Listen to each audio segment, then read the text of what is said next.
ہمارے بہت ہی پیارے بھائی کیلیگرافر، کیوریٹر، بریلینٹ خطاط ہمارے ساتھ واصل شاہد ہیں۔ السلام علیکم واصل بھائی۔ وعلیکم السلام۔ واصل بھائی، آج کا سوال ایکچولی کل میں بہت کیوریس ہو رہی تھی اس چیز کے بارے میں کہ خطاطی جس کو ہم کیلیگرافی کہتے ہیں وہ سب کانٹیننٹ اور اسپیسیفکلی پاکستان کیسے پہنچی؟ کہیں تو شروع ہوتی ہے نا، تو پھر وہاں سے پھر پاکستان کیسے پہنچی؟ اصل میں یہ جو اردو خط، اردو کے لیے ہم اردو زبان کے جو خط استعمال کرتے ہیں، نستعلیق اس کا نام ہے، اور یہ خط اردو زبان کے بننے سے پہلے بن چکا تھا، بنیادی طور پہ فارسی زبان کا۔ بالکل۔ میر علی تبریزی رحمۃ اللہ علیہ کے نام سے منسوب ہے کہ یہ خط کو حتمی شکل انہوں نے دی، لیکن ارتقائی طور پہ یہ خط مختلف لوگوں نے اس کی شکلیں بنانے کی کوشش کرتے ہیں کہ الف ایسا لکھا جانا چاہیے، با ایسا لکھنا چاہیے۔ تو اس میں جو دائرۂ حروف ہوتے ہیں جس میں جیم، عین، سین اس طرح کے حروف ہے، وہ نہیں سمجھ آ رہی تھی کہ وہ کیسے بنیں گے، اس کے اوپر بڑی تحقیق ہوتی ہے، اس وقت کئی خطاطین نے کوشش کی۔ تو میر علی تبریزی رحمۃ اللہ علیہ وہ خود بتاتے ہیں کہ ایک دفعہ مجھے حضرت علی رضی اللہ تعالیٰ کو خواب، جیم، عین، الف ان کو کون سے حروف جیم، کہتے ہیں؟ عین، سین، قاف، یا، لام، جس میں سرکل بنتا ہے۔ ان کو بلاتے کیا ہیں؟ دو طرح کے حروف ہوتے ہیں، شمسی، قمری، اور اس کی پھر آگے تفصیلات میں آتے ہیں مختلف طرح کے نا۔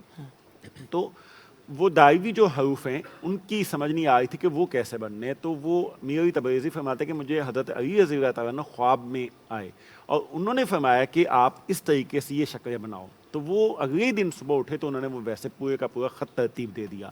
تو یہ نستعلیق خط جو حتمی شکل میں آیا وہ میر علی تبریزی رحمۃ اللہ علیہ انہوں نے دیا، اور وہ فارسی زبان کا خط تھا۔ جیسے پھر مغل یہاں پر آئے تو مغل جب بقیہ بہت ساری چیزیں لے کے، فن تعمیر جس میں بہت اہم ہے، تو فن خطاطی بھی لے کے، چونکہ عمارتوں پہ وہاں پہ بہت کام ہوتا تھا، تو یہاں پر بھی شاہ جہاں میں کے دور میں خاص طور پر یہاں پہ خط مغل ایرا میں، اور شاہ جہاں خود بھی بہت اچھے خطاط تھے۔ جس طرح آپ نے کہا کہ اچھے خطاط ہیں، ہم ہمیشہ بتاتے ہیں کہ ترکی کے اندر بہت بڑے بڑے خطاط موجود ہیں، ایران کے اندر، پاکستان برصغیر میں یہاں پہ بڑے خطاط کون سے گزرے ہیں؟ اگر پیچھے مغلوں سے، مغلوں کے دور سے، مغل کے دور میں تو بہت کام ہوتا ہے، اور وہاں پہ جو کام تھا عمارتوں پہ بہت زیادہ تھا کام، قرآن پاک کی خطاطی بہت زیادہ ہوتی تھی، یہ دو طرح کے کام بہت زیادہ تھا۔ لیکن اگر ہم پری پارٹیشن جب ہوتا ہے اس وقت کا دور دیکھیں تو عبد المجید پروی رقم یہ ایک بہت بڑے خطاط ہے، جن صادقین کہاں پہ وہ پاکستان بننے کے بعد کے عبد المجید پروی رقم جو نا وہ ایک بڑے خطاط تھے، جنہوں نے خط نستعلیق کو بہت زیادہ خوبصورت مزید بنایا۔ اور یہ جو فارسی کا خط تھا اور ہمارا جو خط تھا، اس میں بنیادی طور پر ایک فرق بھی آ گیا کہ ہمارے خط میں ہماری جو خطے کی نفسیات تھی اس کے مطابق ڈیولپ ہوا، اور ان کی علامہ اقبال رحمۃ اللہ سے بہت دوستی تھی۔ میں ایک یہاں پہ واقعہ بتانا چاہتا ہوں۔ اقبال رحمۃ اللہ کے ساتھ ایک دفعہ وہ کچھ وقت گزرتا، بڑا انہوں نے کام کیا، تو ایک وقت میں انہوں نے کہا کہ علامہ صاحب مجھے اجازت دیجیے، میں اب کہیں جانا چاہوں سفر میں، اور میں اب مزید جو نا آپ کے جو شاعری ہے اس کی کتابت نہیں کر سکوں گا، اب آپ یہ کام کسی اور سے کروا لیجیے۔ تو حضرت علامہ نے یہ بات سنی، اور سننے کے بعد کہتے ہیں کہ ٹھیک ہے، جیسے آپ مناسب سمجھے۔ تو عبد المجید پروین صاحب کو بڑی حیرت ہوئی کہ مجھ سے اتنا پیار کرتے، اتنی محبت کرتے ہیں، اور میں نے اتنی بڑی بات کہہ دی ہے، تو میری بات سننے کے بعد انہوں نے کوئی رد عمل کیوں نہیں دیا؟ تو تھوڑی دیر بعد خود پوچھتے ہیں کہ آپ کو کچھ فرق تو نہیں پڑے گا؟ کہتے نہیں، فرق تو کوئی نہیں پڑے گا، یہ حضرت اقبال کے الفاظ ہے، کوٹ ان کوٹ، آج سے آپ نے میری شاعری کی کتابت چھوڑ دی تو میں نے آج سے شاعری چھوڑ دی۔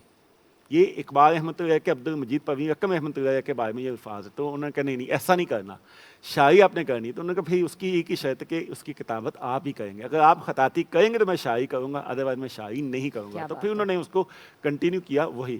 پھر اس کے بعد تاج الدین سعید رقم صاحب، انہوں نے نستعلیق کو آگے بڑھایا، اور اس طرح سے بڑھتے بڑھتے صادقین کی جو آپ نے بات کی وہ ماڈرن کیلیگرافی میں آتا ہے۔ پاکستان میں بنیاد انہوں نے رکھی ہے کہ جو رنگوں کے ساتھ کینوس کے اوپر کیلیگرافی، وہ صادقین صاحب۔ صحیح۔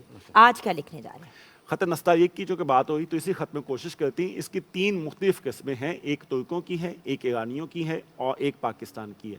تو اوریجن میں کوشش کروں کہ تینوں میں کروں۔ تو اوریجن جو ترکوں سے چکے ہے اس کا، ترکوں اور ایرانیوں سے، میں اس اسلوب میں ہوا رحمان الرحیم انشاءاللہ، جو کہ آج کا ہمارا موضوع بھی ہے کہ رحمان اور رحیم اللہ کا نام بھی، اور رحیم نبی پاک صلی اللہ علیہ وسلم کا نام بھی ہے کہ وہ بہت رحیم ہے۔ تو آج کے موضوع کے اعتبار سے ہوا رحمان۔ کیا بات ہے۔ رمضان پاکستان،